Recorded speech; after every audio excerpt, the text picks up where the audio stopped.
जय हिंद दोस्तों। तो हम आज करने वाले हैं आरआरबी एनटीपीसी शिफ्ट 3 का एग्ज़ाम एनालिसिस देखने वाले हैं। तो आइए देख लेते हैं किस प्रकार क्वेश्चन पूछने गए थे।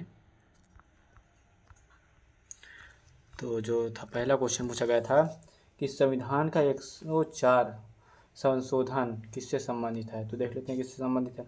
इस संशोधन ने लोकसभा और राज्य विधानसभाओं में एंग्लो इंडियन समुदाय के लिए सीटों के आरक्षण को समाप्त कर दिया और अनुसूचित जातियों एससी एसटी और अनुसूचित जनजातियों एसटी के लिए आरक्षण 10 साल के लिए बढ़ा दिया। भारतीय संविधान का 104 संविधान संशोधन लोकसभा और राज्य विधानसभाओं में अनुसूचित जातियों एससी और अनुसूचित जनजातियों एसटी के लिए आरक्षण 10 साल के लिए बढ़ा दिया है और एंग्लो इंडियन समुदाय के लिए ये सीटों को हटा देता है, ये जो अब केवल 1 वर्ष के लिए उपलब्ध होगी। और अब यहाँ से फैक्ट हैं। यह संशोधन 2020 में पारित किया गया था और यह एंग्लो इंडियन समुदाय की घटती जनसंख्या और सामाजिक परिस्थितियों को ध्यान में रखते हुए लागू किया गया है। अगला क्वेश्चन पूछा गया था, संविधान का 102 संविधान संशोधन किससे संबंधित है। तो राष्ट्रीय पिछड़ा वर्ग आयोग NCBC को संवैधानिक दर्जा प्रदान किया गया था। भारतीय संविधान का 102 संविधान संशोधन राष्ट्रीय पिछड़ा वर्ग आयोग NCBC को संवैधानिक दर्जा प्रदान करता है, जिससे कि हम संवैधानिक निकाय बन गया है। इसे संशोधन ने संविधान में अनुच्छेद 338B को जोड़ा गया, जिसमें इस आयोग के गठन और कार्यों का विवरण और राष्ट्रपति को सामाजिक और शैक्षिक रूप से पिछड़े वर्गों की सूची तैयार करने का अधिकार दिया। संवैधानिक दर्जा देख लेते हैं इसके क्या है। 2018 में पारित 102 संशोधन अधिनियम ने राष्ट्रीय पिछड़ा वर्ग आयोग को एक संवैधानिक निकाय का दर्जा दिया। अनुच्छेद 338B देख लेते हैं। इस संशोधन ने संविधान में एक नया अनुच्छेद 338B जोड़ा, जो आयोग की संरचना और कार्यप्रणाली परिभाषित करता है। अमेरिका में नया राष्ट्रपति किस तारीख को ही शपथ लेता है। राष्ट्रपति के रूप में डोनाल्ड ट्रंप का शपथ कब हुआ, ये क्वेश्चन पूछा गया था। ठीक है, तो 20 जनवरी 2025 को हुआ था इनका शपथ। और इसके बाद हम देख लेते हैं, अमेरिका पॉलिटिक्स में राष्ट्रपति चुनाव और शपथ ग्रहण समारोह तय समय पर होता है। अमेरिका में राष्ट्रपति चुनाव हर 4 साल में नवंबर के पहले मंगलवार को होता है और नया राष्ट्रपति 20 जनवरी की शपथ लेता है। अमेरिका संविधान के 20वें संशोधन के तहत राष्ट्रपति और उपराष्ट्रपति का कार्यकाल आधिकारिक तौर पर राष्ट्रपति चुनाव के अगले वर्ष 20 जनवरी को दोपहर 12 बजे शुरू होता है। ठीक, इसको याद रखें। अगला क्वेश्चन पूछा गया था कि भारत में निर्मित पहली बोलती फिल्म कौन सी थी। तो पहली बोलती फिल्म आलम आरा थी। आलम आरा भारत में बनी पहली बोलती फिल्म थी। आवाज़ फिल्म है। इसका निर्देशक अर्देशीर ईरानी ने किया था। आलम आरा 14 मार्च 1931 को रिलीज हुई थी। फिल्म एक राजकुमार और एक जिप्सी लड़की के बीच की प्रेम कहानी बताती है। यह फिल्म 1929 में अमेरिकी फिल्म शो बोट से प्रेरित थी। मालाबार तट कहाँ पर है, ये क्वेश्चन था। ठीक, तो कौन सा तट केरल राज्य और भारत के कर्नाटक राज्य में, कुछ ये मतलब इस प्रकार से पूछा गया होगा। देख लेंगे आप लोग किस प्रकार से पूछा गया था क्वेश्चन। तो इसका आंसर हो जाएगा मालाबार तट भारत में दक्षिण पश्चिम तटरेखा का एक विस्तार है, जो मुख्य रूप से केरल राज्य और कर्नाटक और तमिलनाडु के कुछ हिस्से को घेरता है। यह अपनी भारी हरियाली, बैक वाटर, लैगून और उष्णकटिबंधीय मानसून जलवायु के लिए जाना जाता है, जो ऐतिहासिक रूप से इसे मौसमी खेती के लिए एक प्रमुख क्षेत्र बनाती है। इस तट की सीमा पश्चिम में अरब सागर से और पूर्व में पश्चिम घाट से लगती है। ठीक, क्या रखें इसको। अगला क्वेश्चन पूछा गया था कि पानी में हाइड्रोजन और ऑक्सीजन 1:8 के द्रव्यमान अनुपात का नियम किसने दिया था? तो जोसेफ प्राउस्ट ने दिया था। तो देख लेते हैं इसके बारे में, जोसेफ प्राउस्ट ने इस क्वेश्चन के बारे में। तो पानी में हाइड्रोजन और ऑक्सीजन 1:8 के द्रव्यमान के अनुपात में नियम, जिसे निश्चित अनुपात में नियम या इसे अनुपात का नियम भी कहा जाता है, जोसेफ प्राउस्ट द्वारा दिया गया था। इस नियम के अनुसार किसी भी शुद्ध रासायनिक यौगिक में उसके तत्वों का द्रव्यमान अनुपात हमेशा स्थिर रहता है, चाहे यौगिक का किससे भी बनाया गया हो। अगला क्वेश्चन पूछा गया था, ब्रिक्स सम्मेलन में भाग लेने वाले भारत के प्रधानमंत्री की संख्या कितनी है? तो इसको याद रखेंगे, ये पिछली विषय में पूछा गया था। ठीक है, तो अगला क्वेश्चन पूछा गया था, भारतीय संविधान की 11वीं अनुसूची किससे संबंधित है? 5वीं राज्य संस्थाओं की शक्ति, अधिकारों और जिम्मेदारों से संबंधित है। भारत के संविधान की 11वीं अनुसूची मुख्य रूप से पंचायती राज संस्थाओं की शक्तियों, अधिकारों और जिम्मेदारियों से संबंधित है। इसे 1992 में 73वें संविधान संशोधन अधिनियम द्वारा जोड़ा गया था और इसमें 29 विषयों की सूची, जैसे कृषि, ग्रामीण आवास, शिक्षा, गरीब उन्मूलन और बाजार, जिन्हें राज्य विधानमंडलों द्वारा पंचायत को सौंपता हो। ठीक, अगला क्वेश्चन पूछा गया था कि 1991 में आर्थिक संकट के दौरान भारत को किस संगठन ने वित्तीय सहायता प्रदान की थी? अंतर्राष्ट्रीय मुद्रा कोष ने वित्तीय सहायता प्रदान की थी। ठीक, उच्च राजकोषीय घाटे, कम विदेशी मुद्रा भंडारण और बढ़ते बाहरी ऋण के कारण 1991 में भारत को गंभीर भुगतान संतुलन संकट का सामना करना पड़ा। अंतर्राष्ट्रीय मुद्रा कोष IMF ने अपनी अर्थव्यवस्था को स्थिर करने और अपनी वित्तीय प्रणाली को विश्वास बहाल करने के लिए भारत को एक बचाव पैकेज प्रदान किया। अगला क्वेश्चन पूछा गया था कि मिलिंद पन्हों, राजा मिलिंद और किस बौद्ध भिक्षु के बीच संवाद है? तो नागसेन के बीच संवाद है। मिलिंद पन्हों 100 BC और 200 AD के बीच एक बौद्ध ग्रंथ है। यह भारतीय बौद्ध भिक्षु नागसेन और वैक्ट्रोयो के इंडो ग्रीक राजा मेनेंडस के बीच संवाद पर आधारित है, जिसने 2री शताब्दी ईसा पूर्व में शासन किया था। ठीक, अगला क्वेश्चन पूछा गया था कि मणिमेखले क्या है? तो मणिमेखले एक प्राचीन तमिल महाकाव्य है। मणिमेखले एक प्राचीन तमिल महाकाव्य है। यह कवि सीतलय सतनार द्वारा लिखा गया है और शिलादिकारा एक और तमिल महाकाव्य का दूसरा भाग माना जाता है। मणिमेखले कोवलन और माधवी की बेटी है और यह महाकाव्य उसके जीवन और बौद्ध धर्म में उसके परिवर्तन की कहानी को बताता है। ठीक, अगला क्वेश्चन पूछा गया था कि SEBC यानी सामाजिक और शैक्षणिक रूप से पिछड़े वर्गों से संबंधित संविधान संशोधन कौन सा है? तो 105वां संशोधन अधिनियम 2021 है। SEBC सामाजिक और शैक्षणिक रूप से पिछड़े वर्गों के संबंधित संविधान संशोधन 105वां संशोधन अधिनियम 2021, जिसमें राज्य सरकार के SEBC को सामान्य देने की शक्ति बहाल की।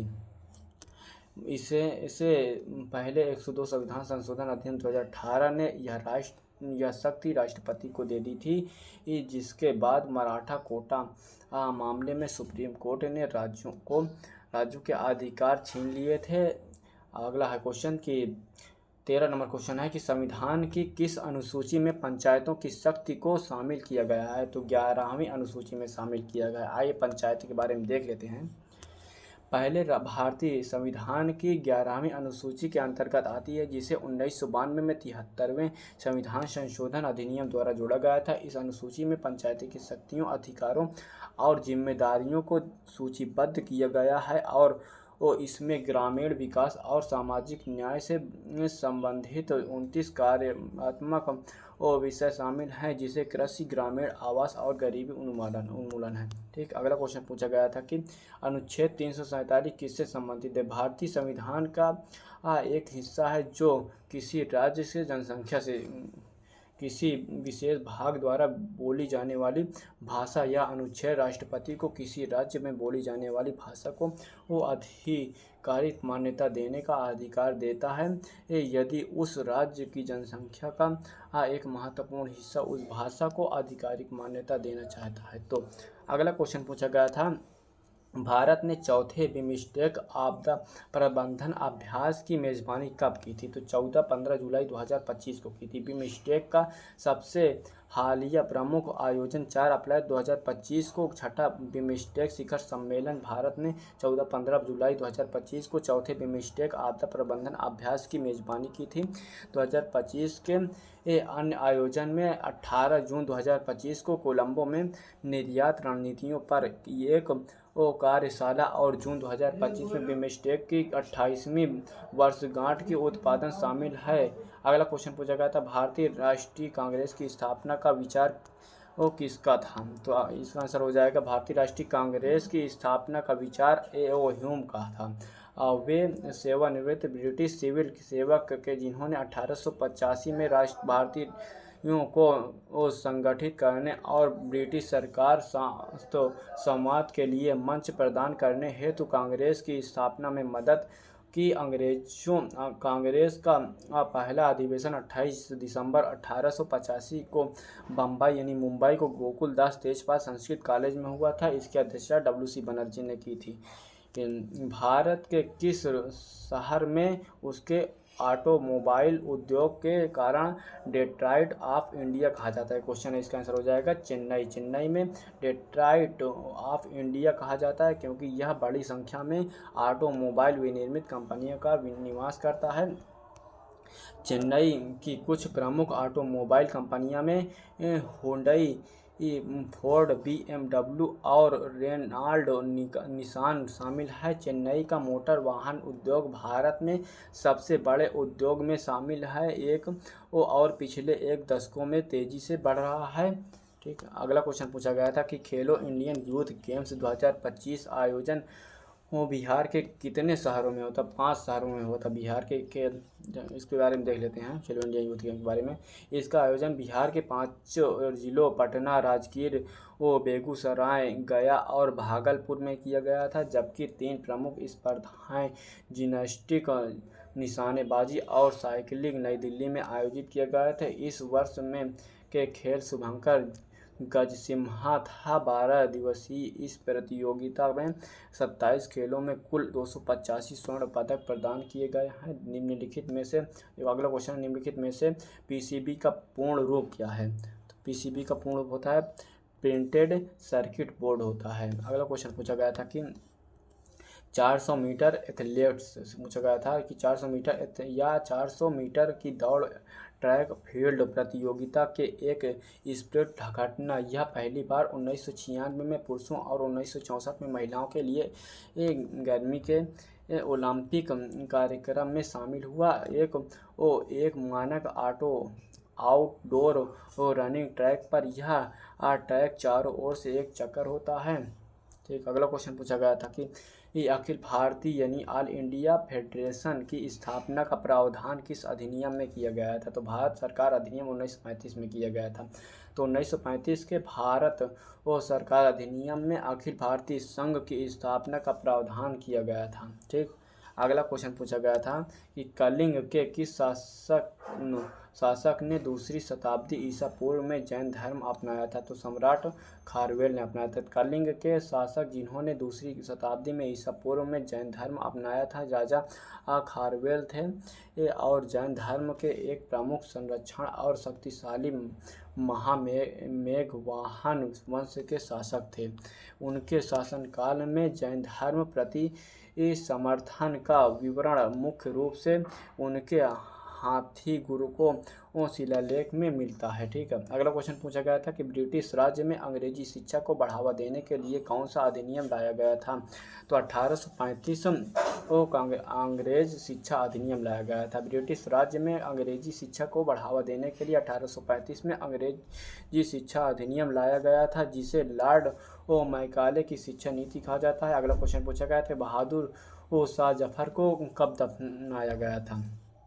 तो ये 7 नवंबर 1862 को दफनाया गया था। बहादुर शाह जफर वो अंतिम मुगल सम्राट थे। वहाँ अकबर के दूसरे पुत्र थे। ब्रिटिश बर्मा रंगून में 7 नवंबर 1862 को 87 वर्ष की आयु में उनकी मृत्यु हुई, जो वर्तमान में म्यांमार में स्थित है। अगला क्वेश्चन पूछा गया था कि स्वतंत्रता के समय 1947 में भारत की व्यापार नीति क्या थी। मुख्य रूप से संरक्षणवादी थी, जिसका अर्थ है कि आयातों पर उच्च शुल्क और प्रतिबंध लगाए गए थे और घरेलू उद्योगों को विदेशी प्रतिस्पर्धा से बचने पर ध्यान केंद्रित किया गया था। तो अगला क्वेश्चन पूछा गया था कि संघ सूची राज्य सूची के बारे में पूछा गया था। तो देख लेते हैं इसके बारे में।